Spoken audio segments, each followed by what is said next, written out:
The Real Deals are on the air now.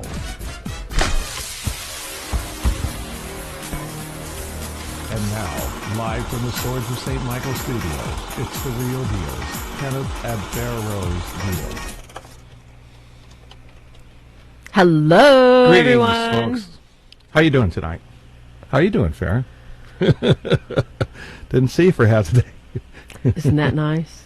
Isn't that great for a change? Well, Yes. I hope everyone is surviving their week, all geared up for Fabulous Friday right around the corner. Here it is. And today is Thrifty Thursday. No, not Thrifty Thursday. Thirsty Thursday. Easy for you to say. No, tonight we're having our free throw Thursday. We're just throwing stuff out there because we found that last week's show there was quite a few points that we didn't hit like hard enough and drive it home. So we hope you have your seatbelt on. It might get a little bumpy in here tonight, kids. You never know. You never know. Off and on. Took a while to figure it out. Hi, Minnie. Hi, Peggy. Hi, Rhonda. Hi, George. Hi, Carolyn. Hi, Claire. And I think David's joined us tonight. Thank you all so much for joining us tonight. If you could, please give us a thumbs up. It pushes our cute little video like to the top of people's feeds, and they're like, what are those strange people doing besides having a staycation at Walmart? We're live tonight. Hoping to have fun with you, and thanking you all for joining us as we delve into the Twilight Zone. Not quite. We're not heading to the Twilight Zone. Thank you for all the likes. Yes. Right. But hit the cute little thumb underneath the episode 40 thing, you guys. See, I got 7 right now, and I need some more thumbs, so like push it up. But those are cute thumbs too, and I love the little hearts too. Thank you, thank you, thank you. Hey, Deborah. Hi, Betty. All right, Ken. Okay. So let's kick it off, since I'm not doing the St. Michael prayer now. You can go back and do it. No, it's all right. I forgot about it. That's why yeah. we need a cue sheet. That's why I reminded you half hour ago. You did? That's what wives do. It is In their way, I never know. It's Mr. Moncher is in the house. We have our esteemed formation master. Okay, the Devil and Father Amorth. Yes, we're finishing First up off, our we'll little start comments. with, we put it up on YouTube, and it got flagged manually. Which, tell them what flagged means. It doesn't mean that people it and they're waving flags. It's a red flag. It's a copyright It means flag. pull it down. So what happened was, it could have been one of the producers or whatever. It could have been William Friedkin to see how much attention it's getting, to avoid having it pirated and put on YouTube. Yes. Well, they looked at it, and they gave it permission to leave it up there in its format that we're just commenting on it, even though it's almost the entire movie, all the way to the point where Gabriel Amorth is getting on the elevator like an exit. And that's pretty cool. So, because they know we're not using it for false intentions or whatever. I mean, we're just contributing to it. We're actually recommending it. So that's cool. So if you go to the Real Deals page on YouTube, Yeah. therealdeals.com might direct there, but go to youtube.com/realdeals.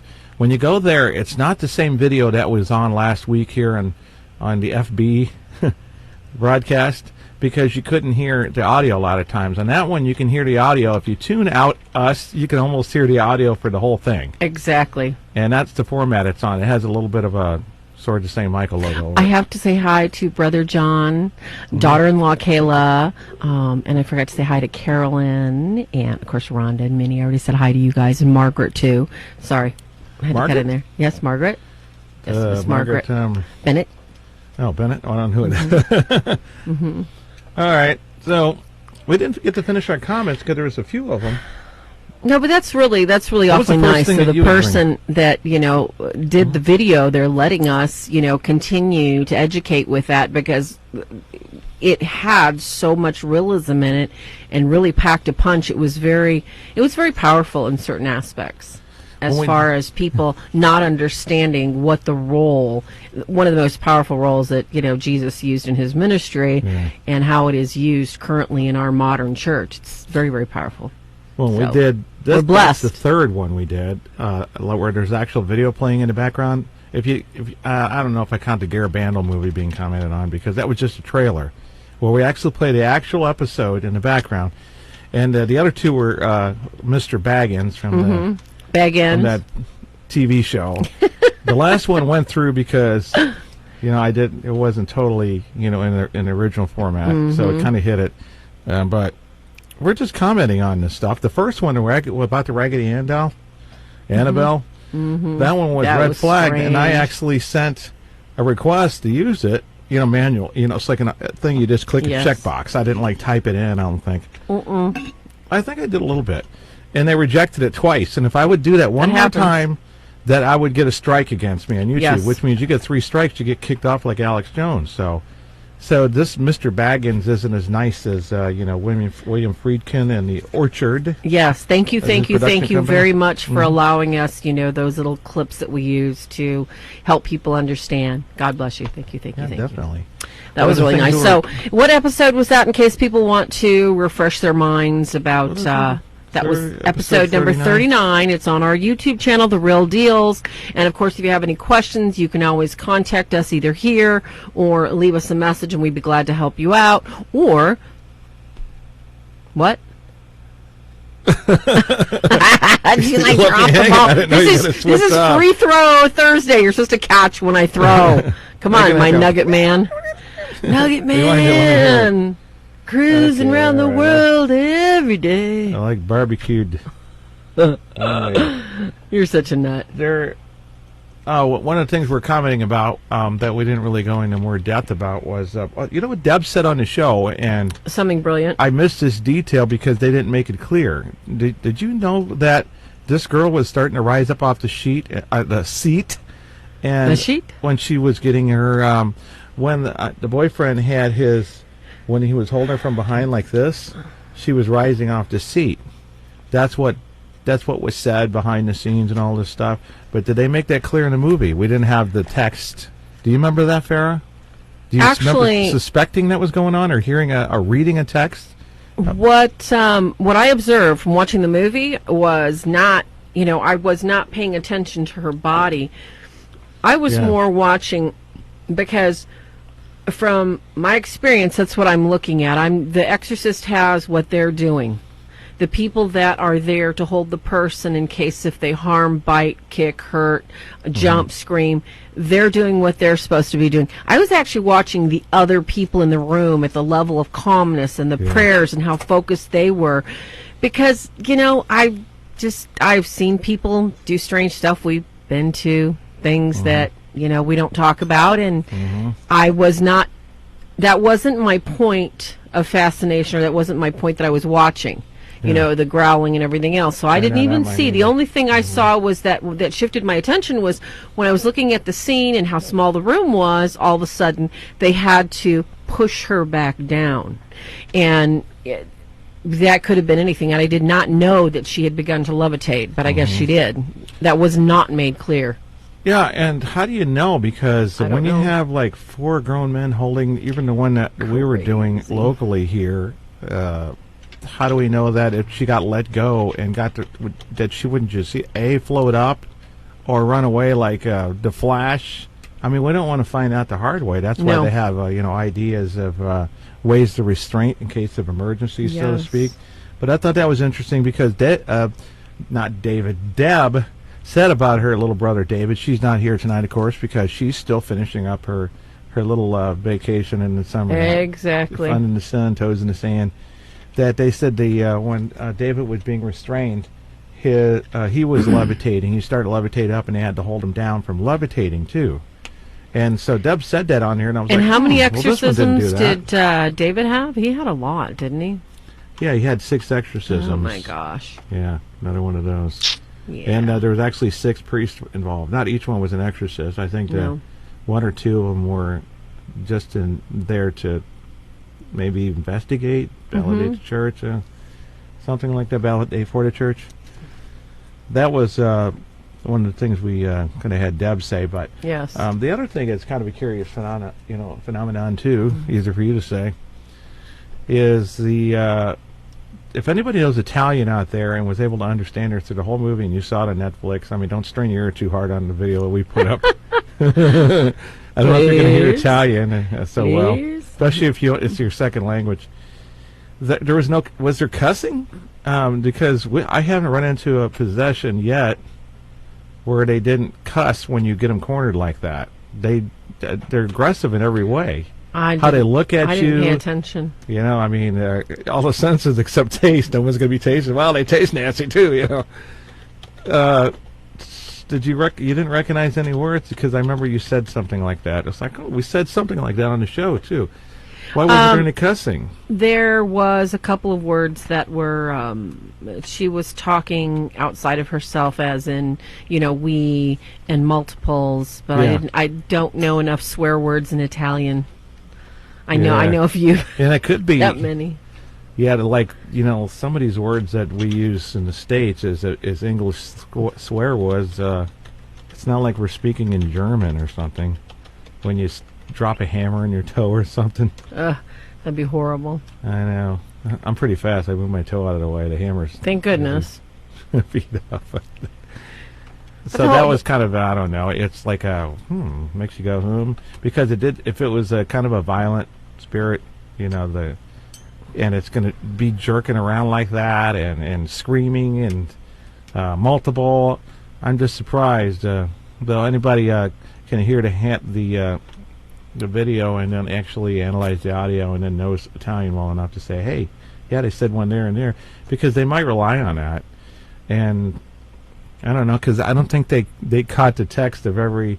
Exactly. Remember one part that says, like, undistinguishable or something like that when they did the subtitles?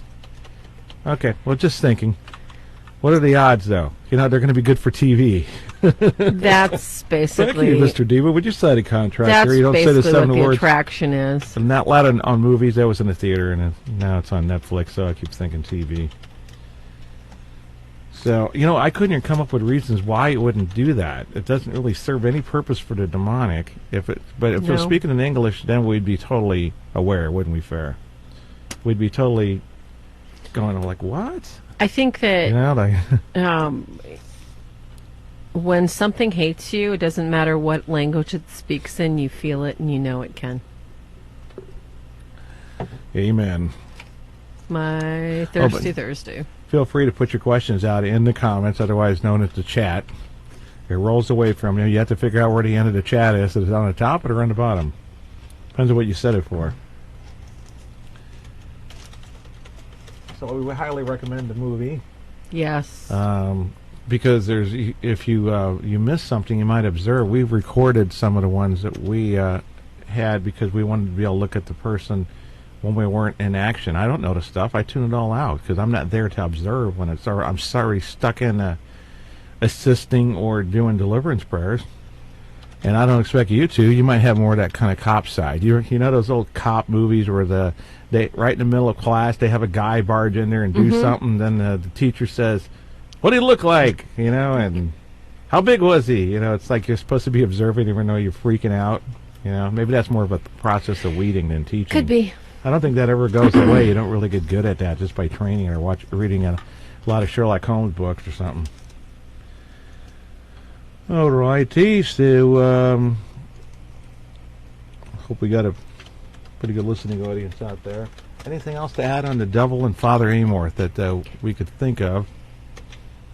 I do not know. Father Amorth died right after the movie. They didn't get to go to the 9th exorcism, or did they do the 8th? I don't remember that. No, they didn't get to the 10th. That's the problem. The 10th one that they're going to do again? Is she still in trouble today? Did they say at the end of the flick? They didn't say. It was ended abruptly, and that's why so many people were disturbed that more wasn't done to finish it and finalize what everybody thought and totally seal it up. And that whole situation, kids, that's a lot of times it's the way things are. A lot of times we don't get our happy ending. We don't get the answers we want right away. We don't get the final thought, the final notice. And in our faith, it's called memento mori. That means remember death. From dust we were formed, and to dust we will return. And in that case, we have to remember that at any moment we could die. At any moment we could stand before the gates of the waiting hall with Christ and the angels, and also wake up someplace else. And in that sense that we don't know, we should make every single minute the best opportunity to understand our Creator and understand how to walk right after Him, just like one of those little ducklings walking after a mama. So I think that in trying to figure out what the story, how it finished, I think we have to leave that up to prayers, and hopefully she found another priest. What was it? How many exorcisms? 500,000 per year? 500,000 per year said they'd gone to exorcists in Italy? They said, I don't remember. I thought it was 500. Maybe it was 50,000. I wrote it down. That's a lot. On the other show, it was Yes. on there. Yeah. Hey, what do you know? My handsome son, Blake Blaha's out in the audience. That's the oldest one, all the way from Michigan. Oh, and I miss Michigan. Cecilia. Hey, Cecilia. Hi, Athena. So glad to see you. Yes, Zulma. Every single day. And that's the point here, folks. We have to remember, if we die, we have to answer for everything we just did today and all of our yesterdays. So let's try and love each other and love God first. Always, always, always. One of the things I kind of miss in this movie was it was about the end game with a little backstory. How do you mean the end game? Because I didn't get to see anything about what might have caused this to happen. What was her soul wound, and how did they dig into that? You know, I think that bothered a few other people, too. We had some questions about that. Because a lot of times you look at why or how somebody becomes possessed, and in this instance, we had no backstory. So usually when somebody lays out a story, whether they're writing a TV, motion picture, a play, you have... Stories are usually like when I took writing class, that a story is built around a character. You find a good solid character and you build that character in layers, and that's how you tell the story. All right, in spiritual warfare, it's the same thing. You have to peel off those layers, because all of the symptoms that people have, or all of the things that they're reacting to, they're talking about, this, I have that, I have this, I have that, and that's what she was saying, I have these nightmares and I have this. When you peel those back, you find that those are direct related symptoms to an underlying cause. And that cause, if you can name it, you can beat it and you can control it. With Jesus' name, of course. Yeah, it's like if you get into fights a lot as a couple, and then you realize you had a spear in your house the whole time. Exactly. And when you know where it's coming from and it's not you, somehow you don't like going to the fight really big, because you're thinking, oh yeah, that's like having an evil Cyrano de Bergerac behind a bush, giving you a little subliminal suggestions on things to fight about, and that's what you got to pay attention to. Yeah, but that's the kind of thing that we're fascinated with, I guess, to some degree. And really, The Exorcist, even though they're trained to some level of psychology, I guess maybe at best something that might be the equivalent of a bachelor's, I don't know. Maybe one of our priests in there can give, because I really don't know what they're doing in the seminaries right away. My mentors are all dead. Al Rucknick joined us too. Hey, Al. Hey, Al, Mr. I Am Haunted. Hey, Betty. Hi, Cecilia. Didn't you see me say hello to you, Lisa? Hi. Everybody's got to bug Al to get his whole community back up. Everybody who was anybody was back in 2006 to 2010 was on that site. Anybody. Yes. In fact, I suspect anybody who wasn't there has probably only been around for 5 years if they weren't there then. That's everybody. TV, media personalities, book authors, you name it. And, of course, yours truly, but not Fair Rose. There's an exception. Yeah. All right, don't do that. I'll make you... I like crossing my eyes. Someday they'll stay that way, and I won't have to look at anything. I need my bubbles. Where's my bubbles? Should have got the bubbles in again. Final stuff on the Gabriel Amorth movie. This was a tiny little snapshot. When you go to bake a cake, and you go stick your finger in icing, you go, oh, this is delicious, and I like the way the cake looks. It doesn't tell you how to bake a cake. So if, for whatever reason, you believe that you're called to spiritual warfare, you're trying to understand something that you've lived through, the best place to go to is your spiritual authority, your priest, okay? Because, sadly, and you may have to keep knocking on doors, because some of these doors are not going to have the answers you need. Was that an answer to a question? That's a long answer. We got. That is a real long answer, but many people have asked us, how do I understand? How do I figure out why all this stuff happened to me? A lot of people will come to us and say, well, I think I have a calling. I think I can help people, and it's like, excuse me, but just because you've been hit by a bus doesn't mean that you should get behind the wheel of a bus and drive buses. Or be a stuntman. No, exactly. It doesn't mean you're called to go to Hollywood. I want to be a stuntman. I survived that bus hit. We'll just do a show on that and kind of what? Being a stuntman? No, not a stuntman. Okay, a stuntman. Okay, let me get to know Pat out here. Well, I'm not a stuntman. I have nothing to offer on this. I always made people do all the dirty work. Go get the football out of the sewer. Oh my gosh, Jennifer Malik. Hey, Ashley. The point is, we all have so many talents and gifts, and we all need to share them. And I think a lot of people think, oh, I got to go share it with the world. Oh, I'm called to do this and I'm called to do that. You're called to be nice to the person that lives right next to you. You're called to be nice to the person at the gas station. You're called to be nice to the person you almost ran off the road right there that stepped into the street, honey. I am? Oh, yeah. Shoot. You should have told me that before. Better call a tow truck.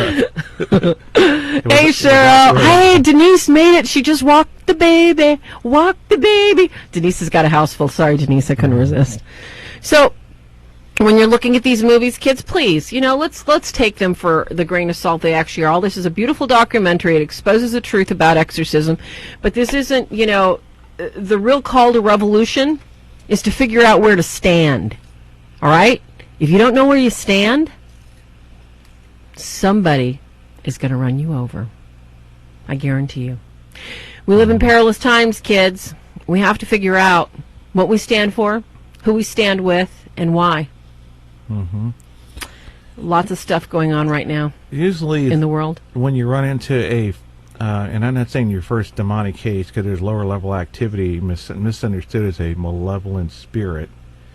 And you get hit a little bit or slowly over time, misfortunes and hardships and whatever. But if you run into a real possession case, that's the first time where even if you're just praying for the group, you might be hit. But if you're definitely assisting and all that stuff, you're going to get payback. Yep. So you better have everything in order or your life is going to go to hell right away. And that's true for the bad infestation, oppressions. Whenever it becomes marked, the 3 knocks on the door, the 3 scratches, past there when it gets into oppression, sometimes step in possession, what the symptoms? Exactly. That's when you really know. You might have been doing this stuff for 5 years as, ghost hunters or whatever. But when you run into your first one, you can't run from it unless you have all the formulas that the exorcists and people like ourselves do for daily habits to keep it from getting on you. Because also it'll just be low level, and then finally now it's the vicious dog. It's no longer the poodle going, "Arr, arr, arr," where you can just swing your foot out and it goes flying like a football. Oh, that was easy. I'm tough. I'm big bad, Sonia, I actually washed my hair. Ooh. We got a great question, okay? So this is really good, and I think it needs to be addressed because a lot of this stuff is not talked about before people truly satisfy all the questions about what's going on in somebody's house or with somebody. Mm-hmm. Roger'd like to know, do you believe that normal EVP captures should be as it is without cleanups? Or in other words, without cutting it and splicing it. Should it just be as it is without cleanups? Or do you think it should be explored through all means to unlock more out of the original EVP that's taken? Okay, can I go old school and you can finish it, babe? Yeah, go ahead. So okay, well, I never knew what an EVP was, okay, because way back when I've been doing this, for way ever, and Blake, if you're listening, I was doing it out in Plymouth, Michigan. You just didn't know because, you're my little kidlet and you weren't supposed to know that stuff. So, and then I did it before you, too.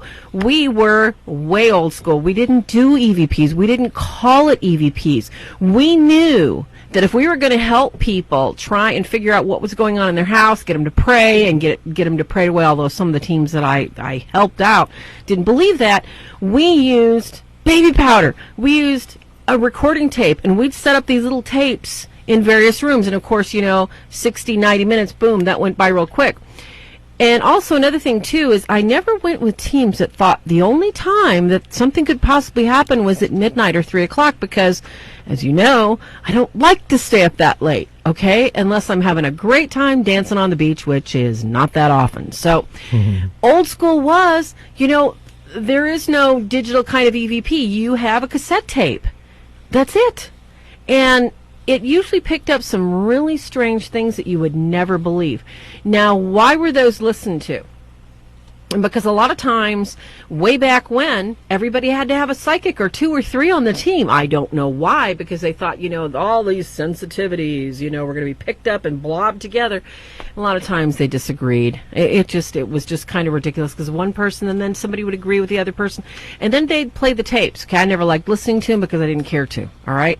If something was there, the sooner you prayed it out, prayed it away, contacted a priest to get rid of it, everybody was going to be happy, especially me, and I didn't want to know.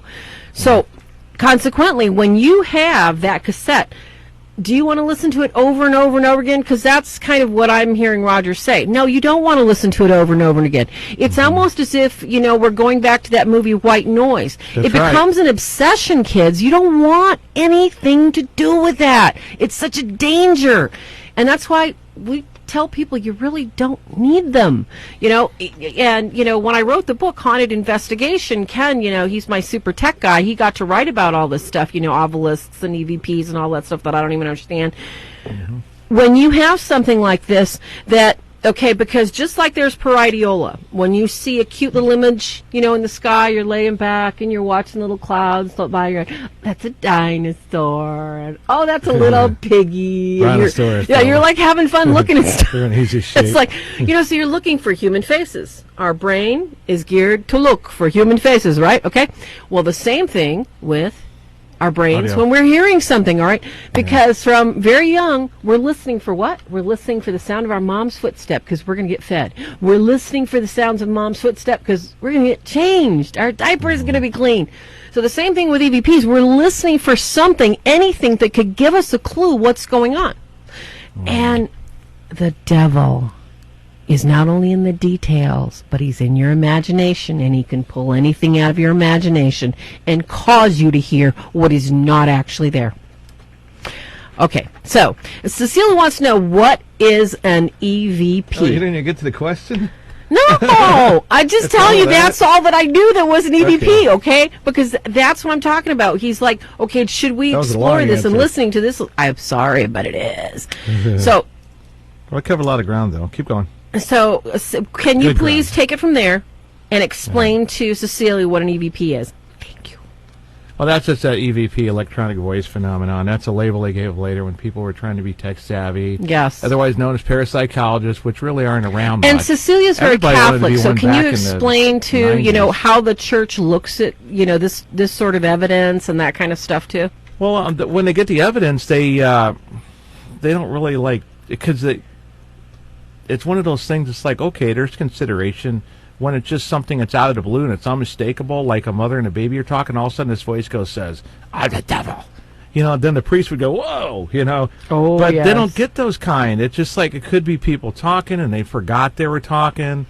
So it's not really good evidence. Video, they want pictures and moving pictures and sound and the whole 9 yards. And then it's probably more useful for possession, because it's not that hard to get a priest to come over. No, it's really not. The priest comes over to the house and he does the minor, which he doesn't need the permission of the bishop, but you got to get the right priest. Another story. Totally, like we talked about. That his action will stir up the house, probably, if it's bad enough where he needs a heavier rite, and he'll witness something, and then if you have to badger him or whatever, he should go to his bishop, and then they should investigate it further to consider one of the minor or major rites that an exorcist normally would do.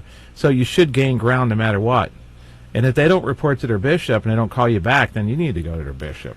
Yes, because that happens too. They get scared. They want to drop it. You know why? Because payback happens to some of the priests, and they don't like that. And I think that Roger, I'm not trying to come down on you or anybody else that actually uses these or listens to these in an investigation, because as a tool, if you can temporarily use a tool and not be obsessed with it, not listen to it over and over again, with the help of your spiritual director, this can be helpful to you. the problem is in that little tiny fine line of going over and over and over and over it, thinking you missed something, or maybe it's this, or maybe it's that. You have to be really careful with that. And a lot of people, advice, yeah. they think that, well, maybe there's more. So they'll go back night after night, or they'll say, no, I think we need to spend the night there. Or no, I think maybe if we just tried a different hour. Trophy hunting, too, So Yeah. it's good to know when to say enough's enough. It's time to call, the priests in and let them take it over from here, and we'll help. We'll pray with the family, whatever they need, and get them on opening the curtains, practicing faith, that sort of thing. I hope that answered it. That kind of skips over. I used to have a lot of those more than I do now because people only go to us for the big cases on this level. Yes. But this is why we tell paranormal investigation teams, call us on the lower level stuff, too. We can prevent it from happening. Don't go in there and poke sticks at it first. I don't care. Let me hear what the details are. Call us up, contact us, email us. Yeah, Zulma says, I thought we're not supposed to use EVPs. Zulma, there's no reason for you to use EVPs because there is, as far as I know, you're not involved in any sort of spiritual warfare, deliverance ministry, or associated with a team that, is trying to help people in their church organization or help them in any way, shape, or form. So there's no reason for your average person to set up an EVP session whatsoever. There's just none. Yeah, never provoke Never. with it. I mean, it is if you guys remember that invitational, movie, Tony, as you said, yes. What was that movie called? The one with George C. Scott, The Changeling. You remember that Reel to Reel? It's like, that's the way it would be with me in the old days. That's how far back it goes because the MP3 encoders were really bad in the early 2000s. And so everything sounded like toilet gurgles. That sound toilets make after they're making strange sounds. And but the reel of reels that I would use is like weigh a ton. It's like trying to carry your kid in there to to listen to it and then repeat it after it's done. But I just remember using one once, and I told people when they asked me in the old days, they asked me Ghost Center questions in the old days on radio shows in the early 2000s, and it was simply that what do you bring for equipment? I said myself, and I said I bring a little small pocket cassette recorder, and I sit it on a post somewhere. It might be in a room it's active, and then I'll let the other guys listen to it. But there was called, well, I called it haunted ear because there was a large number of cases. Now people probably consider that I'm gifted. It's when you listen to them too much, you start to hear the voices that you desire so much to find for your trophy case, so to speak. And there was all people, all genders, whatever. Yes. That were getting that, and it is a form of oppression, but in a way, it was all brought on by the unhealthy interest and obsession of continually straining your ear for ghostly voices. And I don't think it was psychological because, like I've told a few times before, one guy, he was in the bathroom shaving, and after I talked to him, and he thought it was starting to work, and it said, voice comes out of nowhere, quiet, you can't get rid of me that easy. No. So to address them for the first time is talking, like two or three of them talking amongst themselves. But yeah, you got to watch out for that stuff. And if it's not needed, it can become an obsession really fast. And I think, the point needs to be made that any exorcist is going to tell you that just like your guardian angel awaits your call, you can basically call on your own guardian angel mentally. He's going to help you right then and there. The evil angels wait for your interest too. And if they see you messing with EVPs without a specific reason, if they see you doing other invitational, shall we say, desires because you desire a supernatural experience, they're going to provide you with one very easily. Exactly. And if he tells one friend or two friends or five friends, you're going to have more than half a dozen entertaining you constantly, and you're not going to know what's going on. It's dangerous. Be careful what you wish for, right? Very much so. And, Joni has a really good question from the chat room. Okay. She'd like us to explain a family haunting, and how can we know for sure that it's been cleaned out completely? Ooh, how do you know for sure? Yeah, so you want to explain, how a family would know that they're haunted. Do you want to take a quick break, Ken, and get your cheese? Get my cheese. Yes. Yeah, that sounds good. You guys. And you can hang play right my tight. rosary videos and. I already did. Okay, fine. Hey guys, we'll be right back with that question. And more. what? Like 1 minute, 60 seconds. So don't go About anywhere. 2 minutes. All right. All right. He needs 2 minutes. He's Probably got to not go. He's that got to go long. If you print. guys are watching on YouTube, it'll probably be only maybe 10 seconds, 30 seconds. So you guys are lucked out on YouTube when he gets over there. Oh yes. All right, we'll be right back, guys. Hang in there after these commercial messages.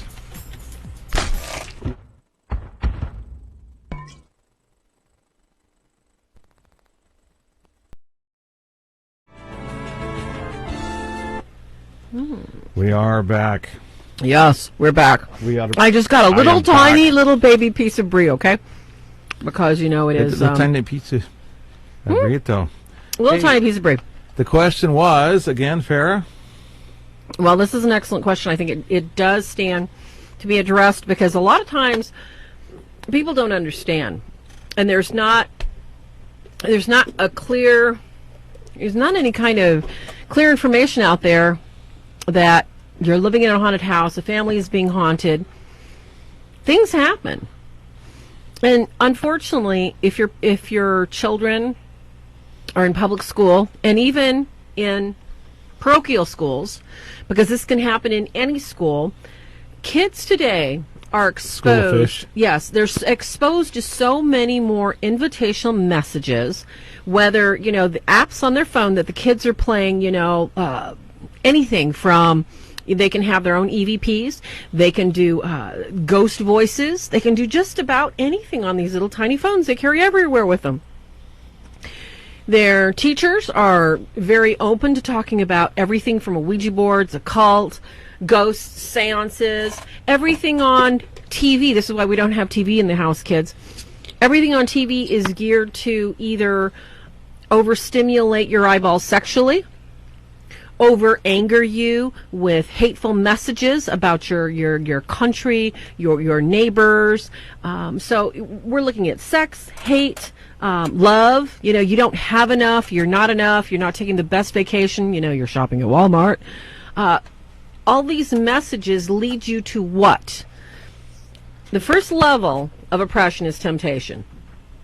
When temptation follows through, that's more invitation.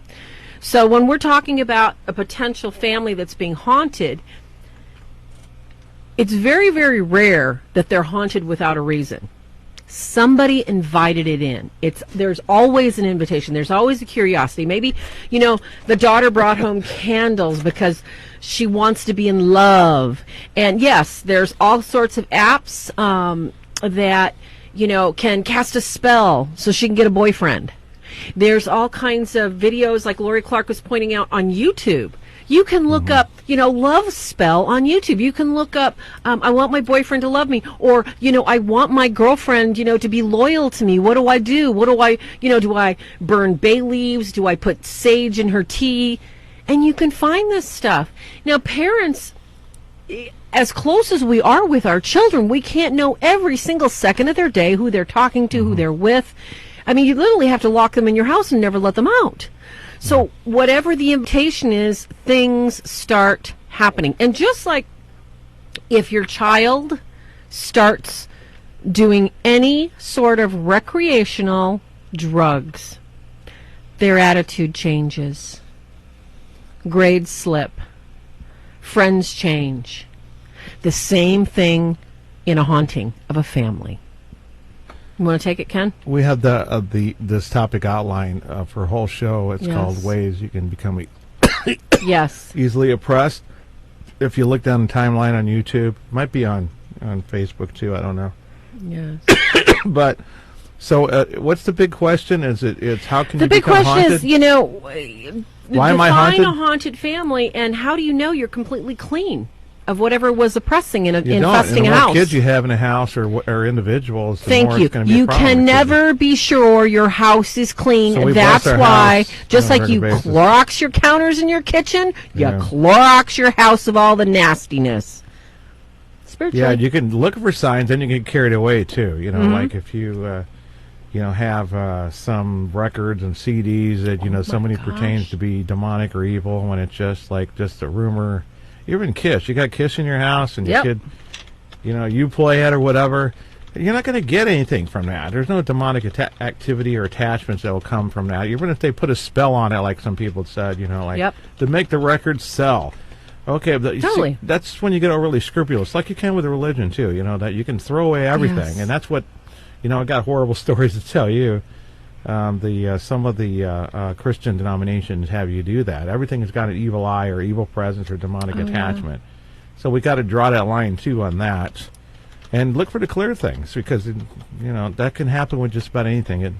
And I think for obsessed. anybody that believes that their family has had a haunting or has been haunted, we know that the people that have survived this, they are some of the holiest people we know, because they cannot go back to the way they used to live.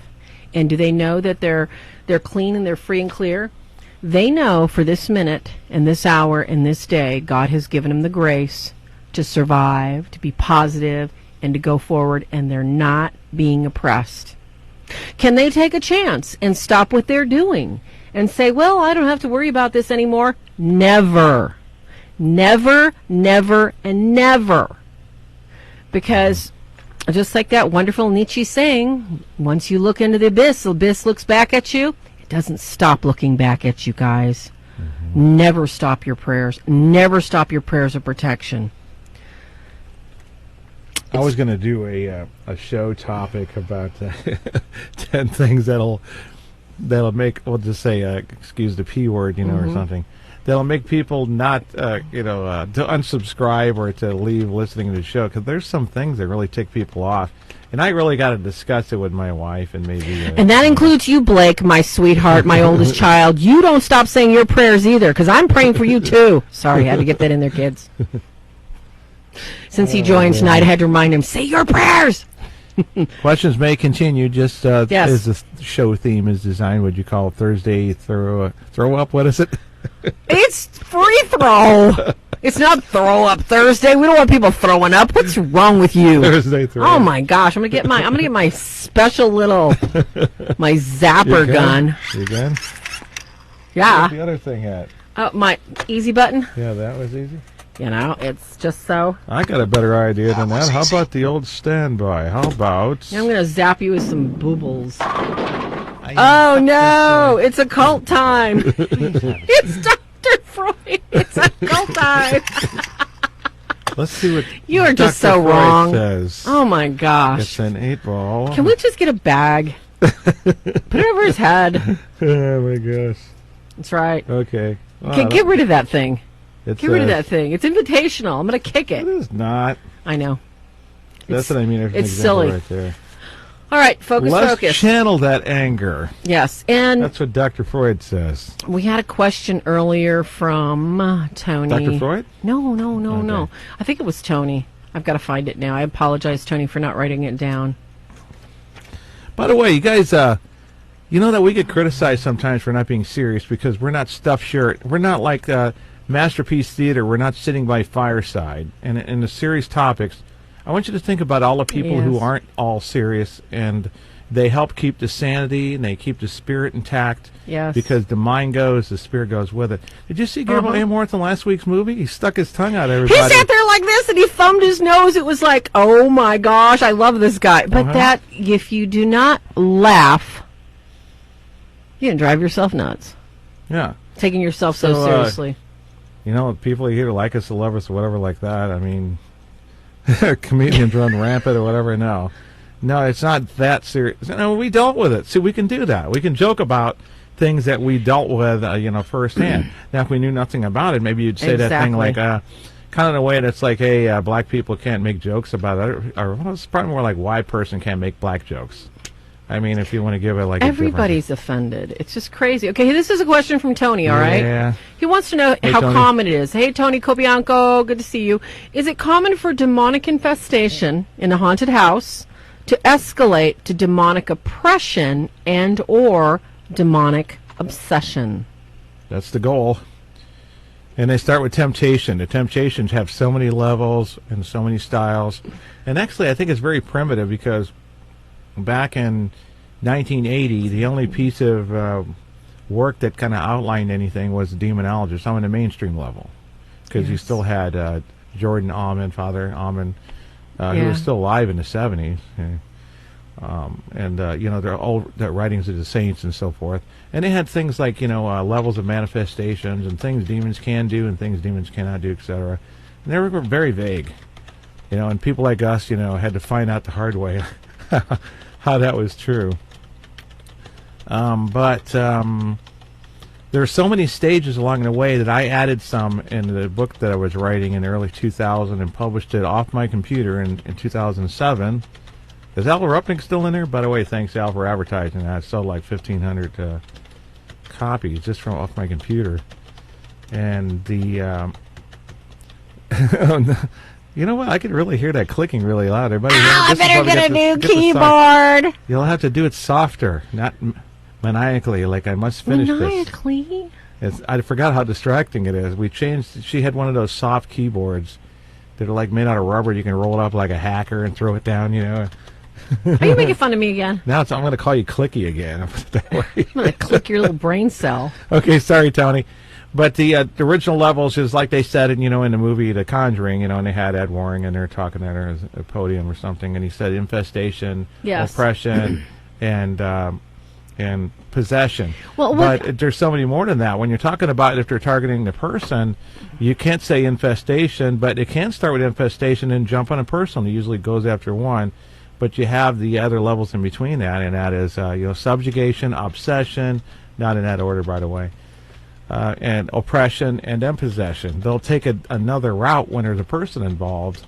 In specific, usually they target one. It's almost like a Jedi rule or something. Yes. Only one master and one student. But those are just made up by men, even saints. Are still men. But we're finding there's levels of like, what do you call that? Your ears have been hijacked. That it's like a form of partial possession. They call full possession. Sometimes people use that. We talked about perfect possession being a bad term because demonics can't do anything perfect like that. The only time there's perfect possession is if they were totally dead and they're puppeting them around like, that, and there's no soul or free will there. But terminology here is at play. I don't know. Did I answer the question? I think so. Tony was really trying to say, how common is it? The sad thing is, Tony, what we're seeing today is, like I was talking about earlier, we're seeing the results of symptoms that go ignored. Because if we knew we were under spiritual attack, if we knew that what was happening to us was directly because of lack of prayer, lack of relationship with God, don't you think we'd be like, excuse me, God, I got to go stand next to you for a little bit, and I need some, good old God hugs, and I need to pray, and I need to worship you? Don't you think we'd all do that? I think so. Unfortunately, though, we always think, well, I'll get around to seeing good old Dad later. I'll get around to praying to Dad later. I just, he knows I love him, I don't need to call on him. And the symptoms build up. And they build up. Then the people are having and experiencing nightmares, terrors, problems, relationship breakups, relationships that look like, that graph that they attach to people's hearts that goes up and down and up and down. That's the way their relationships start looking. And then they start fracturing. Like bad luck. And they start coming apart. And then work gets tense and home life gets tense and the animals are like ready to jump out of their skins. Bosses fire you for no reason. Of course, family members will turn on you for no reason, friends. And does it escalate quickly? You have to remember that the demonic and the spiritual are on their own timeline. They can be as nice or ugly to you at any time, at any point. And then again, like I said, memento mori, we must remember death. They might put the idea in your head tonight to go do something to yourself or somebody else. And this too shall pass. We have to remember at any time, we are constantly under assault. And sadly, the commonality is that there's a lack of desire to have a relationship with God. So, is it common for oppressions or common temptation to turn into severe oppression and major obsession? Yes, it's very common. Is it common for people to recognize it? No, it's not common. Usually the infestation began because of the reason you're saying earlier, and then they can capitalize on that individual who's probably more the source, and that's always their goal. It is. I mean, if they're going to go that far, and guess what? It's the reason why you're witnessing this stuff and seeing it and feel like you need to even call a ghost hunter to validate it, because you usually know there's something there when you call them over. And it's a general rule for what we've seen usually, but on our end of thing. And that's a good thing, because if they weren't going bumping at night and they weren't knocking and appearing, what would you be if they were just ruining your life and you just thought you had a string of bad luck and you're waiting for that good old stock market, I know, right? Going from the black to the white, or the bulls to the, what is it again? I forgot. The bulls and bears. Which one's the bad one? I have no clue. So Tony says, so he wants to confirm, Con, an infestation often, very often, is overlooked, and then it's exacerbated. Yep. Often. Yeah. And escalates before any action is taken. And then, okay, we get these people, it's like, okay, well, I prayed for a couple nights, and it was like, okay, so I stopped doing the prayers, and all of a sudden it started again. Why? Why did you stop? We told you 9 days, please. We need a few days of peace here. So we, for you to get results, it's just like anything else. If you're going to lose 10 pounds, you don't diet for a day and then continue to eat cheesecake every day from breakfast. It just doesn't work that way. The same thing. You don't put a penny in a quarter machine to get a gumball and go, why didn't my gumball come out? Yeah, infestation. We get out what we put in, period. You check your math, and when you're a kid, by flipping it over from addition to subtraction, you can check your answers. This is a little bit of a metaphor for this, but the guy who we worked with, who had a Filipino curse on there, and he worked with us. He did everything we said, and it was off of him, and it was the severe health issue and symptoms of oppression. From the spell, and specific. Anyway, when he did that, he called us 2 weeks later, and he says, I'm getting this and that and that. And I said, you got an infestation now. You know why? Because the same reason that you shouldn't attend exorcisms unless you're specifically, we'll just say prayed up, because you'll bring it back home with you, and you'll end up in an infestation. They'll go there. They'll take advantage of the situation early. If you go to that situation, you look that they had to go backwards. That means that's a step backwards. It came off of him. It went into his walls. Guess what? He just went through the house himself with the instructions. Bless their house with holy water. You get the holy water. You're using it. It's a priest blessed, so he's involved, whether he knows it or not. And then it stopped and it ended, because it was his last trick. But it just shows you it's a preceding stage to oppression. And if you don't do anything about it, it's going to zero in on you. But it's going to try to wear you out psychologically or spiritually so they can move forward. Ideally, if nothing changes in your spirit or psychological, because the two are joined together, it will not go anywhere beyond what it's doing. And just letting it sit there, if nobody does anything, and there's some exceptions too, because there seems to be like a theory, like a weave. You give the spider more time, it can weave a web. But that kind of usually happens when you have a profane object in your house, like some haunted item, you might even say like a Dybbuk's box, because they grow over time no matter what, because they're weaving their web. But what I said before that is generally true. If you call it simplifying it, that's our job too. I'm not good with terminology at all. I turn to her and I say, "What's the name of that thing that holds the host at the Adoration Hour, Farrah?" Oh yeah, that thing. Monstra.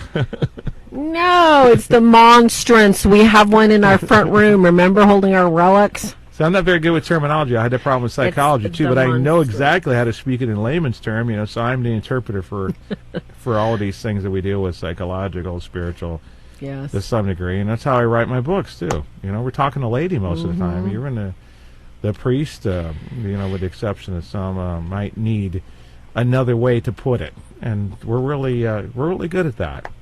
Thank God for the gift, borrowed from God, as they say.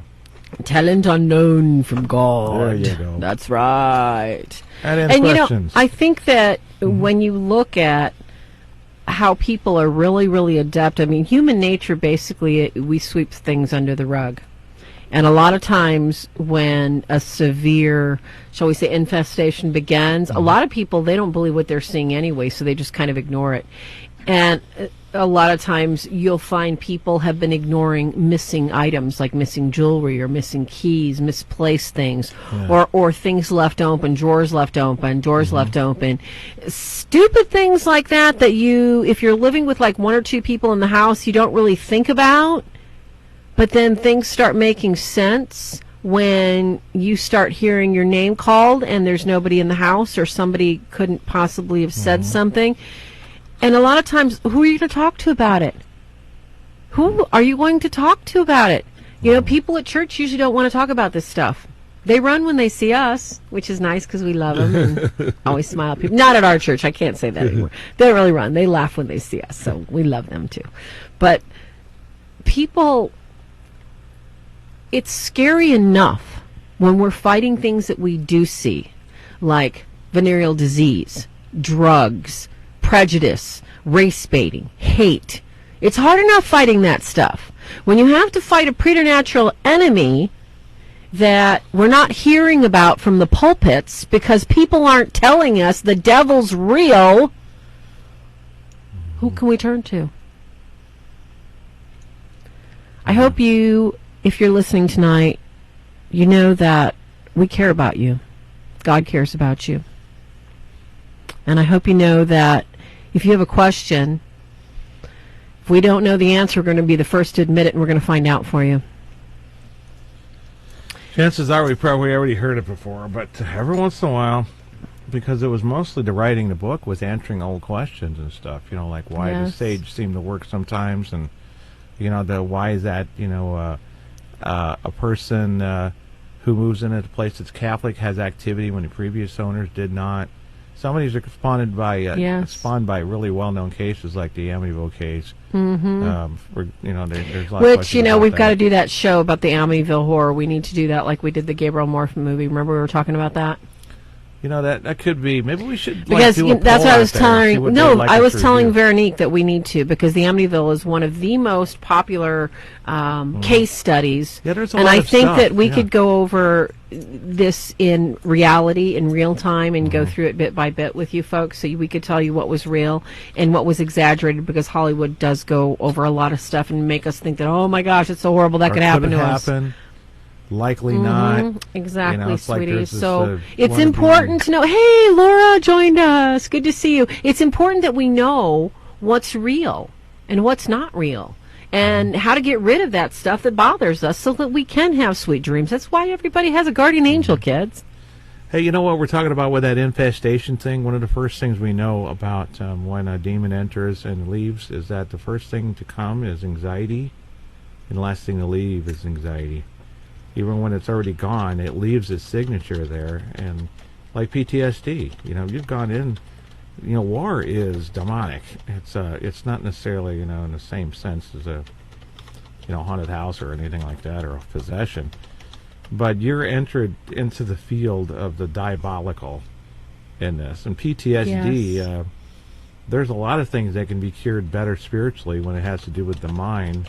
We rely way too much on science, and all they do is give you drugs to give you another symptom. True. You take ones on depression, you end up sometimes suicidal. It's like, well, isn't that the one I'm trying to avoid suicide? Yes. You might become suicidal. Don't take Knows-It-All, you know. Very, very, very sad. If you start, it doesn't even tell you when to stop taking it. You know, if you stop taking it, you end up crashing, like with the one of those lithiums ones, like Prozac.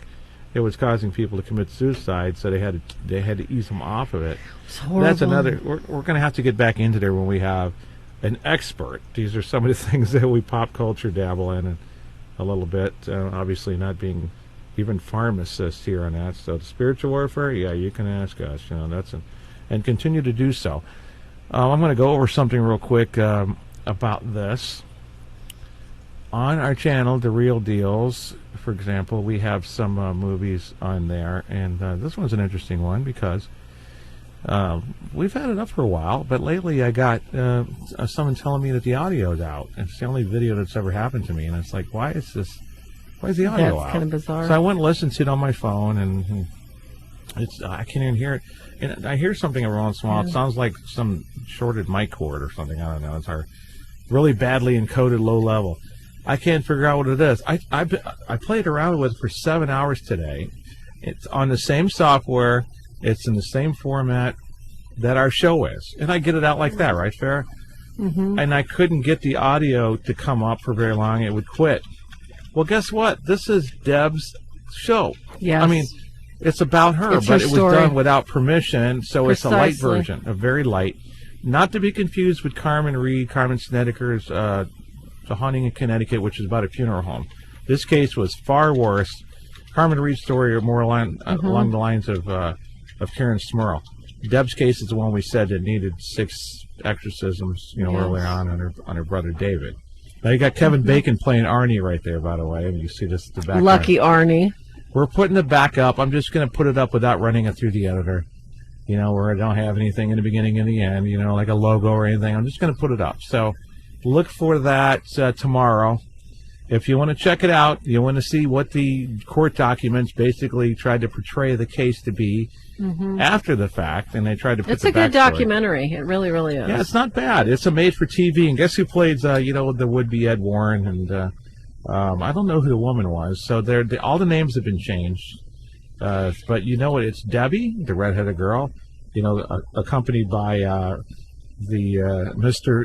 Dan Somebody said the Spieber music himself. is too loud. She can't hear us. I wonder if that's everybody. Oh wow! Is this running really loud in the background? Obviously, it is. People can't hear us. Oh, why is that running on there? I don't know. That's sitting here and supposed to be running when I turn it off like that. Sorry about that, folks. Yeah, I guess it was up. Mm-hmm. Well, anybody hear a dang thing we said? Well, I hope so. Well, you can find this tomorrow, kids, so you can check it out on our YouTube channel. Yeah, I'll put it on there. Oh, good. Jennifer says she can hear us both fine now. Well, of course, now I know that, but audio wasn't even supposed to be on. That's. Actually, I don't want you kids to forget this, okay? We're not inviting you to watch or we don't want you to have a fascination with any of this stuff. We're here to present facts and evidence to you. Well, We're here to educational show, separate yeah. and thresh the wheat from the chaff, okay? That's what we're trying to do. We're trying to let you guys see, okay, this is right here. This is real. This is a wonderful, beautiful kind of image that has been spoon-fed to everybody to think that this happens, and it doesn't. Also, we want to let you know the power of your assistant, the Holy Spirit, is directly waiting for you from your guardian angel. You can always ask your guardian angel for help any time of day or night. And yes, the name of Jesus works. You don't have to believe. You don't have to be saved yet. You don't have to be baptized. You call on Jesus, I guarantee your guardian angel is going to be like, help, and you're going to get it. Yeah, your guardian angel is sent whenever you use Jesus' name, and so if you go directly to your angel when you're having sleep paralysis, I don't know if I would expect immediate results. I guess that depends. It's kind of a thing. I'm not really as savvy on that kind of thing. It's like, I don't know. On using those methods. That's why we read the presence. Doesn't necessarily say guardian angel. It goes to St. Michael. And but yeah, the guardian angel is always participating in your well-being. But it won't replace using Jesus' name, and spiritual warfare prayers have been working. Don't change your strategy of the stuff that we outline. The devil in Connecticut family name was Glatzel. That came up. And the Glatzel family was a very nice, very big family. They were very, very close. And the young girl had made some mistakes and invited something that basically, this is how layers work. Somebody had mentioned in the chat room earlier that, Steve, I think it was you, Monkey Man, when you get, of course, antibiotics, if you stop the antibiotics because you feel better, the infection could not only get twice as strong, it can kill you. In this case, where you have a multiple layer of thinking, well, I only tried the Ouija board once, I only took a course in witchcraft, this is how an infestation can multiple layer. You can stop that, you can go back to church, you can do all the good stuff you're supposed to do as a good Christian, good Catholic. if you do not renounce what you've done, the door is still wide open. So when you step into an area where there has been horrific events like suicides, blood packs, satanic activity, that's 2 doors open. Mm-hmm. And when you don't take any measures to bless the home, have a priest come over and bless a home, bless a property, take possession of it yourself, and you bless it, 3 doors open. This is the multiplicity of the demonic. Every step we take when we get out of bed, we either say, yes, God, I want you. Or you just put him on the back burner, just leave him out there hanging somewhere and think that he's going to be there when you need him.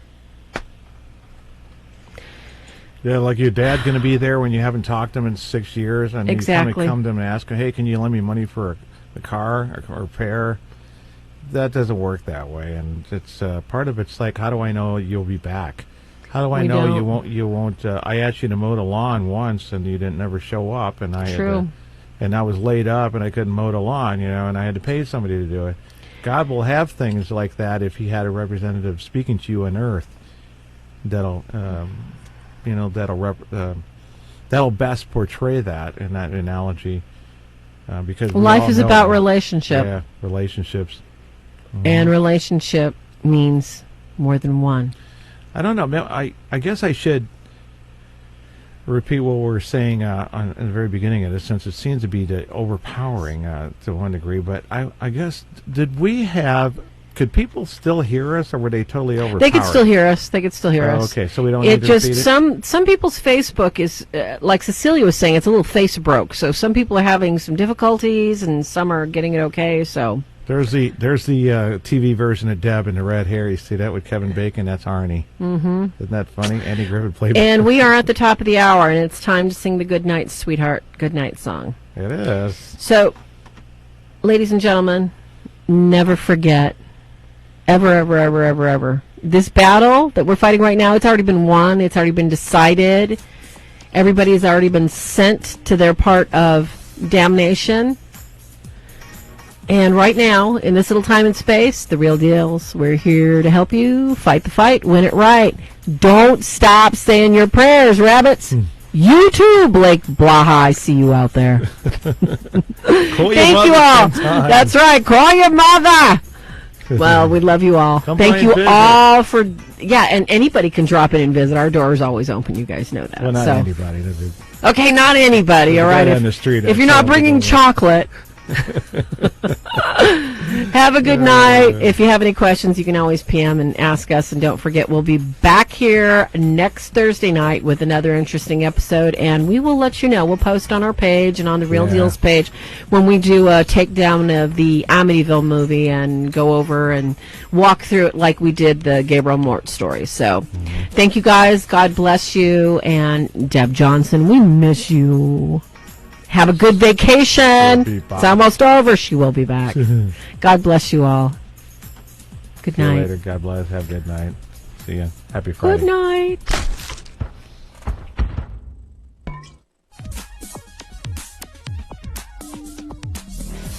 The Real Deals TV show, copyright 2018, a Swords of St. Michael production. Any unauthorized duplication or rebroadcast or retransmission of this broadcast without the express written permission of the Swords of the Saint Network or that of Kenneth and Bell Rose Deal is strictly prohibited.